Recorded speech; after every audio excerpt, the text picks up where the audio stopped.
without our conscious control, then who is the thinker? So we may not be the absolute thinker. And if we're not, then it means the self is not the head of the control center. And in fact, this might just be the brain telling us a story so we can keep our identity coherent.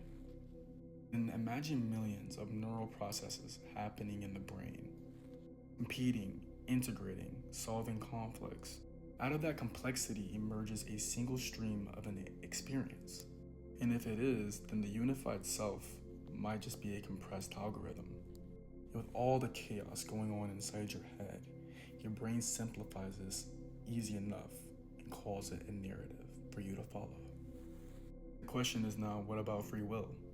Free will now might not mean absolute control, but instead a higher level pattern regulation. And we do not control our individual neurons, but large-scale patterns can constrain behavior. And we know the brain can predict body states, emotions, social interactions. So the I that we call ourselves might just be the brain's most stable prediction. And if this is true, guilt and pride can change meaning.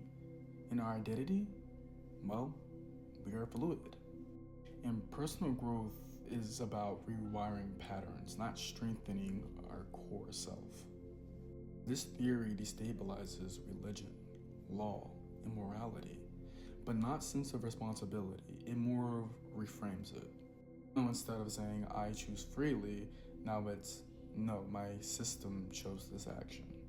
So the brain is now a prediction machine. But consciousness, it's more of a summary dashboard. The dashboard shows outcomes. It does not run the engine. The brain does. So what you experience as agency might just be the brain is modeling it itself. This theory is grounded in brain imaging, split brain research, and even in meditation. And I find meditation quite, I would say, interesting because when you meditate, you are not controlling any of the thoughts that are occurring. These thoughts are also occurring on their own. So not a speculation, this is actually grounded in empirical data and neural timing research. And who is exactly responsible for the framework of this theory? Where it's Daniel Wegner, and the theory even being called illusion of conscious will.